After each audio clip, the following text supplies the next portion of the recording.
আসসালামু আলাইকুম। একাদশ শ্রেণীর শিক্ষার্থীবৃন্দ, তোমরা কেমন আছো? আশা করি সকলেই ভালো আছো। তোমাদের পদার্থ বিজ্ঞানে প্রথম পত্র নিয়ে আলোচনা করছিলাম, ভেক্টর অধ্যায়, এবং ওই অধ্যায়টা গত ক্লাসে আমরা শেষ করেছি। আজকে আমরা এই প্রথম পত্রের দ্বিতীয় অধ্যায় নিয়ে আলোচনা করব, গতিবিদ্যা। এই গতিবিদ্যা আজকে আমরা শুরু করব। তো এর মধ্যে তোমাদের পরীক্ষা আছে, পরীক্ষার পরে আমরা বাকি অংশগুলো পড়ে ফেলবো।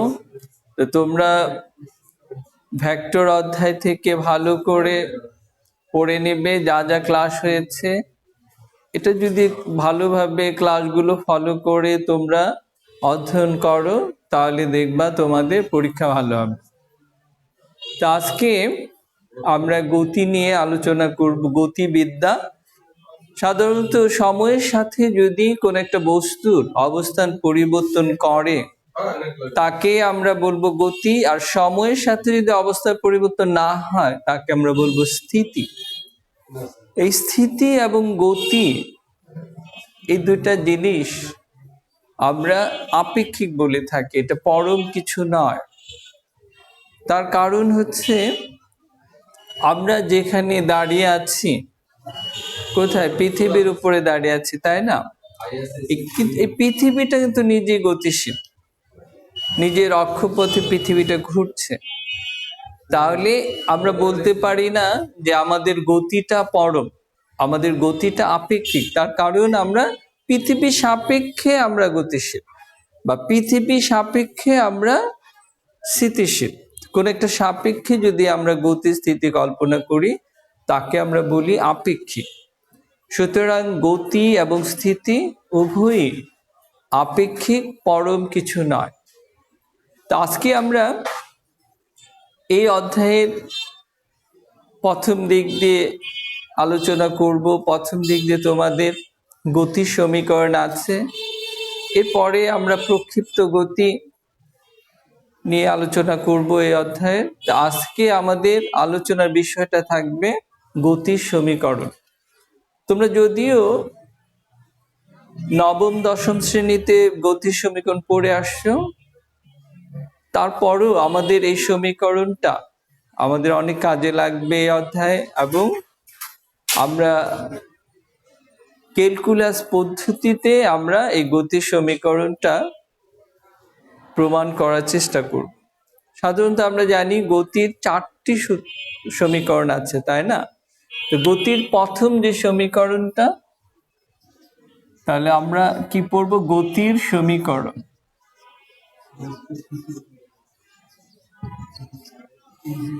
গতির প্রথম যে সমীকরণটা সেটা হচ্ছে ভি সমান ভি নট প্লাস এ টি। এই সমীকরণটা আমরা সমাধান করতে চেষ্টা করব। তাহলে দেখো, আমরা এখন ত্বরণের সংজ্ঞা অনুসারে আমরা কি বলতে পারি? ত্বরণটা কি? বেগের পরিবর্তনের হারকে আমরা কি বলবো? ত্বরণ বলবো, তাই না? তাহলে ব্যাগের ত্বরণকে কি দ্বারা প্রকাশ করা হয়? এ দ্বারা।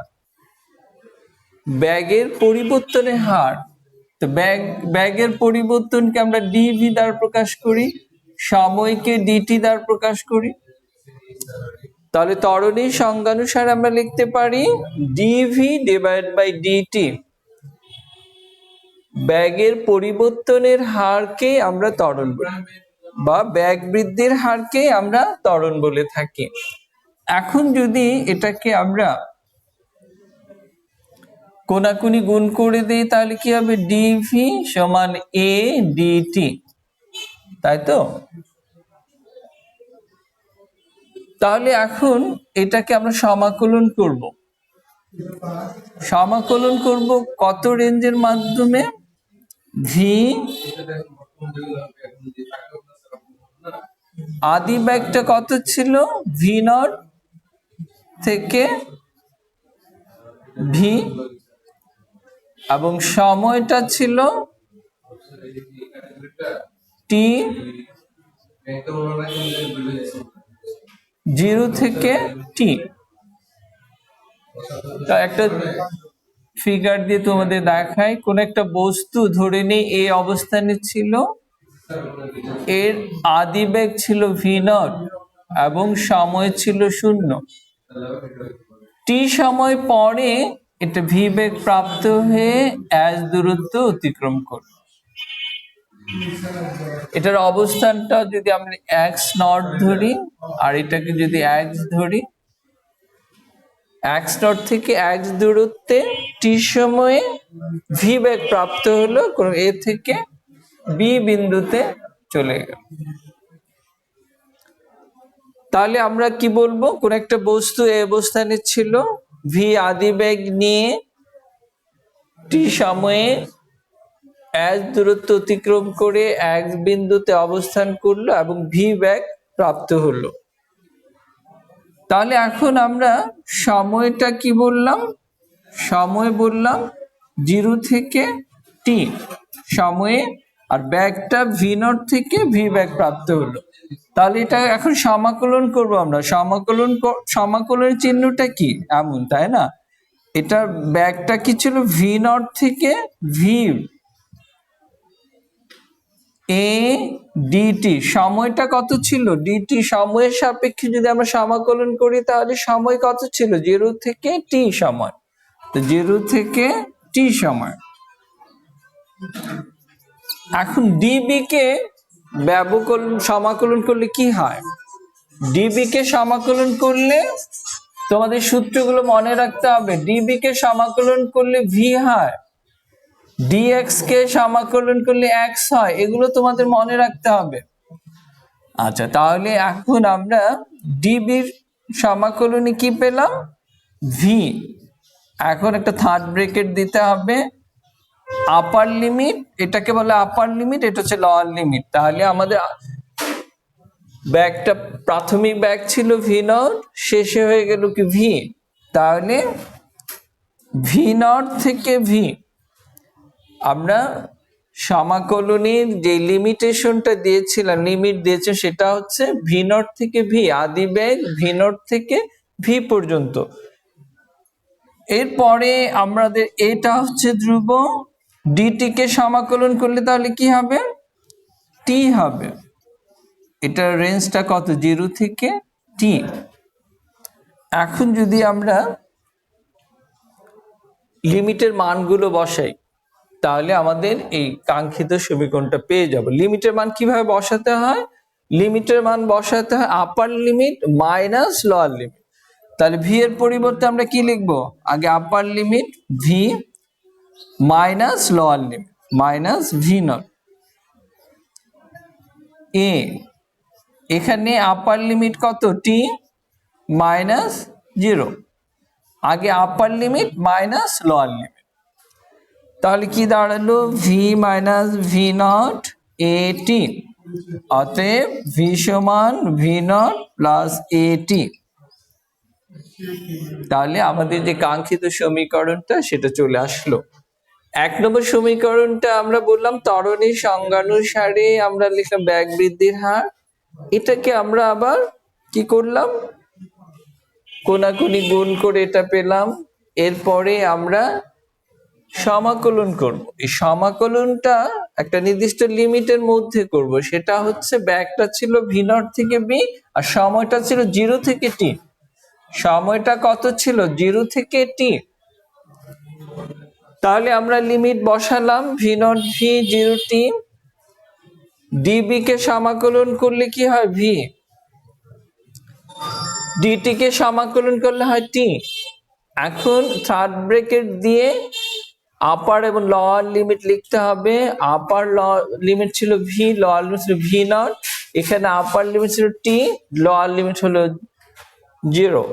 তাহলে এখন এই লিমিটটা বসানোর নিয়ম হচ্ছে আপার লিমিট মাইনাস লোয়ার লিমিট, আপার লিমিট মাইনাস লোয়ার লিমিট। কিন্তু টি এর ক্ষেত্রে এভাবে আপার লিমিট মাইনাস লোয়ার লিমিট। তাহলে এখন কি হলো, ভি মাইনাস ভি নট এটি, তাহলে ভি সমান ভি নটটা ওই পাশে চলে যাবে।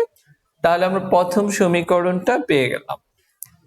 তাই ভি সমান ভি নট এটি তোমরা যদিও সমীকরণ জানো, কিন্তু আমরা ক্যালকুলাস সিস্টেমে সমীকরণটা দেখলাম। এখন চলে আসি আমরা দ্বিতীয় সমীকরণ।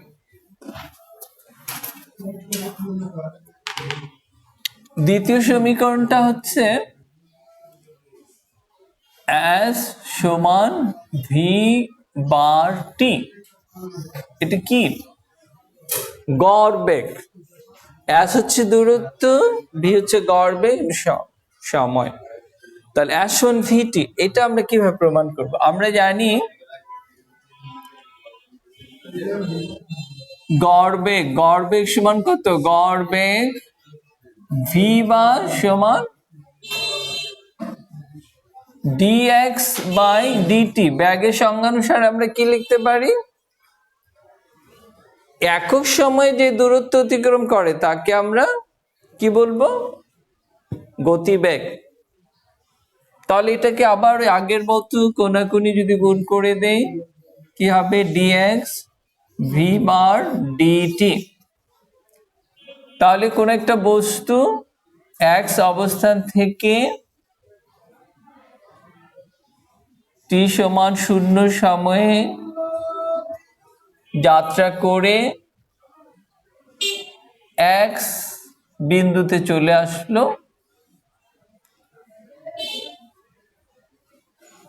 তাহলে আগের মতো এখন আমরা সমাকলন করে দেব একটা লিমিট দিয়ে। dx লিমিটটা কত ছিল? দূরত্বের লিমিট x নট থেকে x বিন্দু, তাহলে x নট x। টোটাল দূরত্বটা হলো s ধরে নিই। v বার, আচ্ছা এটাকেও আমরা সমাকলনের চিহ্ন দিয়ে ফেললাম। এখন যদি আমরা সমাকলন করি তাহলে dx কে সমাকলন কি? একটু আগে তোমাদের দেখিয়েছি, dv কে সমাকলন v হয়, dx কে করলে x হয়, তাহলে x এখন লিমিটেড মান বসাতে হবে, x নট। v বারটা এখানে t সাপেক্ষে যেহেতু সমাকলন, এই জন্য v বারটা বাইরে চলে আসবে 0 থেকে t। ঠিক আগের মতো করে আবার আমরা লিমিটের মান বসাবো। x আপার limit minus lower limit v বার আপার লিমিট লোয়ার লিমিট, তাহলে কত হলো? x minus x not v bar t। এখন আমরা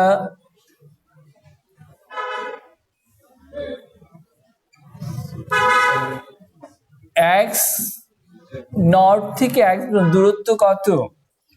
x not x minus x not সমান আমরা s ধরে নিই। আর গড় বেগটা কি? আদি বেগ এবং শেষ বেগকে 2 দিয়ে ভাগ করলে আমরা গড় বেগ পেয়ে যাব। তাহলে আদি বেগ কত? v নট, শেষ বেগ v ডিভাইড বাই 2। এই মানগুলো আমরা বসিয়ে দেই। x মাইনাস x নট সমান s হবে, আর v নটটা হয়ে যাবে কি? s v নট t হলো, এটা আমাদের কাঙ্ক্ষিত সমীকরণ। কিন্তু এটাকে যদি আমরা আরো একটু এক্সপান্ড করি তাহলে গড় বেগের মানটা বসিয়ে দেব v naught plus v divide by 2 into t। তাহলে আমরা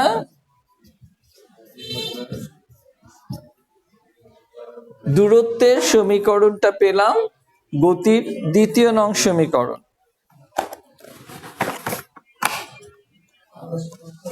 এখন আমরা গতির তৃতীয় নং সমীকরণ নিয়ে আলোচনা করব। আমরা গতির দ্বিতীয় সমীকরণটা দেখলাম, ঠিক এভাবে আমরা ক্যালকুলাস নিয়মে প্রমাণ করব।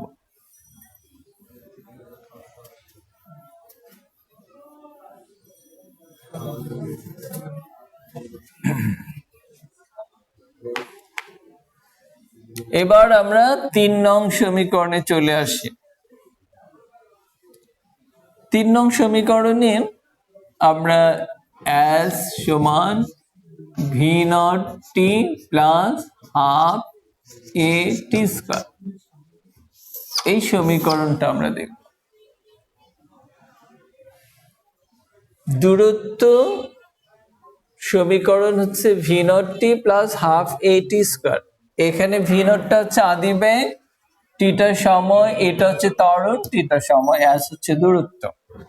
তো আগের মতো করেই আমরা বলতে পারি কোন একটা বস্তু এক্স নট অবস্থান থেকে যাত্রা করে ভি নট গতিবেগ নিয়ে এস দূরত্ব অতিক্রম করে এস বিন্দুতে অবস্থান করলো এবং এটার ব্যাগ হয়ে গেল ভি। তাহলে এখন আমরা ওই আগের মতো করেই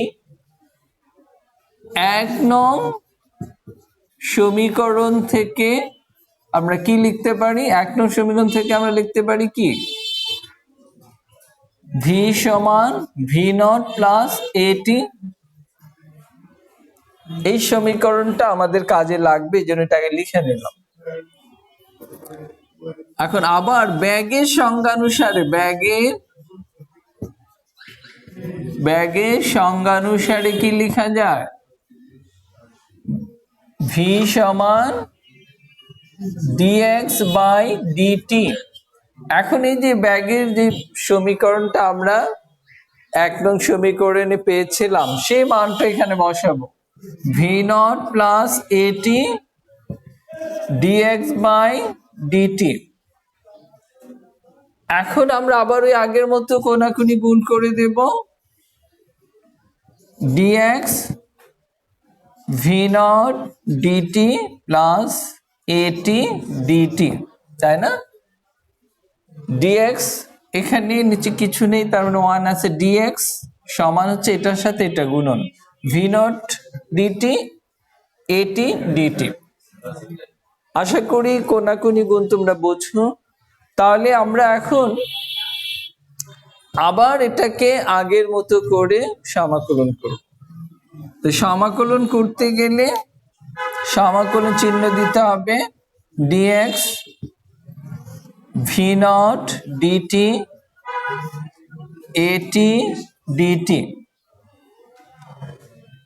সমাকলনের চিহ্ন দিলাম, কিন্তু এখন আমাদের সমাকলনের লিমিট দিতে হবে। দেখো এখানে ডিএক্স মানে দূরত্ব, দূরত্বর লিমিট কত? এক্স নট থেকে এক্স পর্যন্ত দূরত্ব। তাহলে এখানে লিখবো এক্স নট থেকে এক্স। এখানে কার সাপেক্ষে সমাকলন? সময়টা কত ছিল? 0 থেকে টি সময়, 0 থেকে টি সময়। এখানে ওই একই অবস্থা, 0 থেকে টি সময়। আমরা সমাকলনের চিহ্নটা দিয়ে এরপরে আমরা কি করব? সমাকলনের রেঞ্জটা দিয়ে দেব, যে কতটুকু থেকে কত পর্যন্ত আমরা এটা সমাকলন করছি। কারণ দূরত্বটা আমরা এক্স নট থেকে এক্স পর্যন্ত দূরত্ব, সময়টা 0 সময়তে শুরু হলো, টি সময় গিয়ে শেষ হলো, এই জন্য আমরা এটা দিয়ে নিলাম। এখন আমরা চলে আসি ডিএক্স কে সমাকলন করলে কি হয়? এটা তো আগেও বলেছি, এক্স হয়, তাই না? কিন্তু আচ্ছা, এটাকে লিখে নি এক্স, তারপরে কি করতে হয়? থার্ড ব্র্যাকেট দিয়ে সমাকলনের যেই লিমিট আছে সেটা বসাতে। লোয়ার লিমিট কত ছিল? এক্স নট, আপারটা ছিল এক্স। এখন ভি নটটা হচ্ছে ধ্রুব, এটা বের করে নিলাম। টি সাপেক্ষে ডিটি কে সমাকলন করলে কি হবে? আবার হবে টি, টি জিরো প্লাস এটা ধ্রুব, কিন্তু এ ডিটি এটাকে সমাকলন করলে কি হবে? সরি, এ তো বের করি না, টি ডিটি কে সমাকলন করলে, সমাকলন সূত্র তোমাদের আগে আমরা বলেছিলাম যে সমাকলন যদি আমরা করতে যাই, এক্স ধরে নিলাম, এক্স এন ডিএক্স, সূত্রটা হচ্ছে X N plus 1 divide by N plus 1, এটা হচ্ছে সূত্র। তাহলে আমাদের এখানে টি এর উপরে পাওয়ার নেই, তার মানে কি একটা তো 1 আছে। তাহলে কি করতে হবে? টি 1 প্লাস 1 ডিভাইড বাই 1 প্লাস 1, এই সূত্র অনুসারে পাওয়ারটা লিখতে হবে প্লাস একটা সূত্রের 1, টি এর সাথে পাওয়ার তা লিখতে হবে সূত্রের অঙ্ক। তাহলে কত হয় এখানে t²/2 মনে রাখবেন। তাহলে এ কি হবে এখানে t²/2। এটা লিমিট কত ছিল 0 থেকে t। তাহলে কিভাবে আমরা সমাকলন করলাম আশা করি তোমরা বুঝতে পেরেছো। এখন এগুলোকে আপার এবং লোয়ার লিমিটের মান বসাবো, তাহলে আমাদের কাঙ্ক্ষিত যে সমীকরণ সেটা চলে আসবে। তা এখন এটা আপার লিমিট হবে x minus lower limit v0, আপার লিমিটটা কত t, lower limit 0 plus a, আপার লিমিটটা কত t²/2 মাইনাস 0, তাই না? তাহলে এখন আবার আমরা এগুলোকে রিঅ্যারেঞ্জ করি।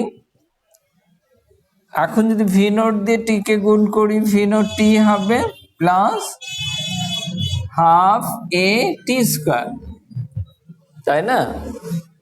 একটু আগে আমরা বলেছিলাম x0 থেকে x এর দূরত্ব, তার মানে x মাইনাস 1 সমান s, টোটাল দূরত্বটা কত s, তাহলে এটাকে আমরা এটুকু সমান আমরা s লিখতে পারি না? তাহলে অতএব s সমান v0 t plus half a t²। আমাদের সমীকরণটা কি ছিল s সমান v0 t half a t²।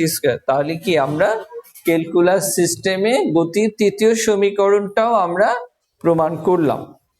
এখন চলে আসি আমরা চতুর্থ সমীকরণ। আশা করি তোমরা বুঝতে পারছো, কোনো সমস্যা হচ্ছে না। তার কারণ তোমরা গাণিতিক যে ব্যাপারগুলো এগুলো তোমরা আগের থেকে কিছুটা পরিচিত। আচ্ছা, এখন আমরা চলে আসি চতুর্থ সমীকরণ।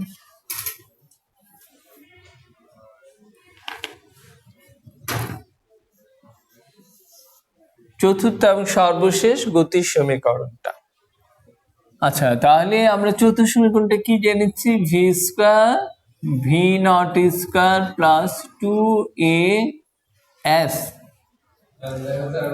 আচ্ছা, আমরা কিন্তু 9-10 পড়েছি আদিবেগটা কি u, v0 এর পরিবর্তে আমরা আগে আমরা কি পড়েছিলাম u, কিন্তু এখানে আমরা v0 পড়ব।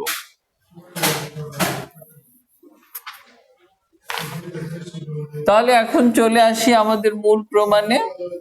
আবার সেই ব্যাগের সংজ্ঞানুসারে আমরা কি লিখব, ব্যাগের সংজ্ঞানুসারে, ব্যাগের সংজ্ঞানুসারে কি লেখা যায়, v সমান dx/dt, তাই না? একক সময়ে যে দূরত্ব, এটাকে বলা হয় ব্যাগ। একক সময় যে দূরত্ব অতিক্রম করে তাকে আমরা ব্যাগ বলি। তোমরা তো ব্যাগের সংজ্ঞা, ত্বরণের সংজ্ঞা, সরণ, এই সমস্ত সংজ্ঞা তোমরা 9-10 অনেক ভালোভাবে পড়ে আসছো। এখন আর দ্বিতীয়বার রিপিট করা আশা করি দরকার হবে না। তার কারণ হলো যে এই সিম্পল জিনিসগুলো নিয়ে আমরা আলোচনা করে আমাদের মৌলিক জিনিসগুলোতে আমরা তাহলে দূরে সরে যাব, আমরা সময় পাবো না। এই জন্য আমরা মৌলিক জিনিসগুলোতে চলে আসছি। আমরা এই ক্লাসটা শুধু গতির সমীকরণ নিয়ে আলোচনা, নেক্সট ক্লাস থেকে আমরা প্রাস বা প্রক্ষিপ্ত গতি নিয়ে আলোচনা করব। এটা তোমাদের যদিও নতুন, কিন্তু অনেক বোঝার আছে এবং খুব ভালোভাবে আশা করি বুঝতে পারবে। তাহলে দেখো আমরা এটা লিখলাম ব্যাগের সংজ্ঞানুসারে।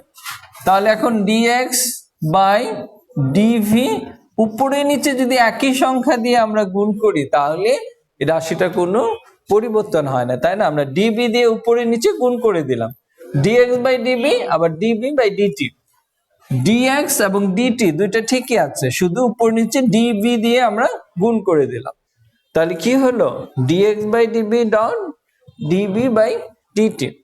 তাহলে দেখো আমরা dx dv টা ঠিক রাখলাম, কিন্তু এই dv/dt এটা সমান আমরা কি লিখতে পারি, একটু চিন্তা করে দেখো তো কি করা যায়। আমরা ত্বরণের সংজ্ঞা জেনেছিলাম কি, ত্বরণ সমান কি, ব্যাগের পরিবর্তনের হারকে আমরা ত্বরণ বলেছিলাম, তাই না? তাই তো, ব্যাগের পরিবর্তন ডিবি বাই ডিটি, তাহলে কি ব্যাগের পরিবর্তন, তাই তো? তাহলে এখানে আমরা কি লিখতে পারি, এ লিখতে পারি, তাই না? তাহলে এটার সমান আমরা এ লিখতে পারি, ঠিক তো? তার কারণ হচ্ছে ত্বরণের সংজ্ঞানুসারে আমরা একটু আগেও লিখেছিলাম যে ব্যাগ বৃদ্ধির হারকেই ত্বরণ বলা হয়। তাহলে ভি সমান আমরা লিখলাম এত। এখন এটাকে আবার আমরা কোনাকুনি গুণ করে দেব। কোনাকুনি গুণ করলে কি হয়, sorry, V D B A D X, ঠিক আছে? আচ্ছা, এখন আমরা আবার এটাকে সমাকলন করব। সমাকলন যদি করতে যাই, সমাকলন চিহ্নটা দিতে হবে। ব্যাগের আদি মান কত ছিল, ভি নট, শেষ মান ছিল ভি, তাহলে আগে লিমিটটা দিয়ে ফেলি, V naught V, V DB, আবার সমাকলন ডিএক্স, দূরত্বের আদি অবস্থান কত ছিল, এক্স নট থেকে এক্স, এক্স নট থেকে এক্স, এটা হচ্ছে ডিএক্স, মানে এক্স এর সাপেক্ষে আমরা সমাকলন করছি।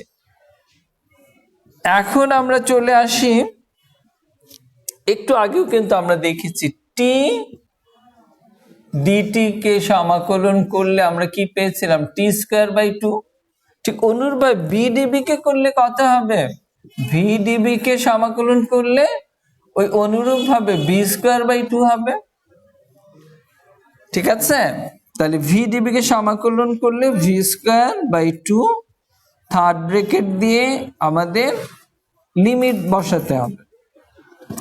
আবার অনুরূপ ভাবে এটা ধ্রুব বের করে নেব, ডিএক্স কে সমাকলন করলে এক্স হবে, এক্স নট, আপার লিমিট হচ্ছে এক্স।